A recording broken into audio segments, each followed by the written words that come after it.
Fala galera, um vídeo de Point Black. Desta vez estou no inventário para mostrar que eu tenho Alve Cangaceiro A3 30 dias, MP5 e Spectra MP7 K1 MP45 CSS 1R5 Cheatec. Isso aqui, esse de 30 dias foi que eu ganhei ontem quando eu upei.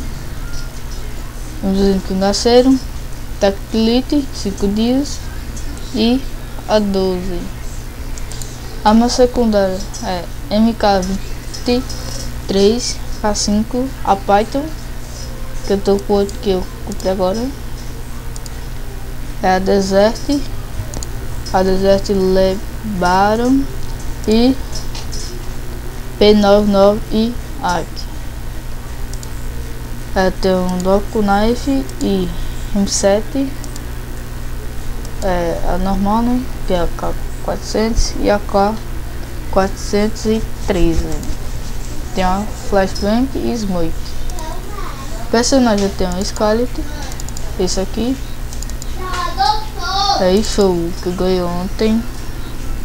E essa máscara e esse chapéu. Item, eu só tenho isso aqui. Esse é o vídeo, galera, bem rápido.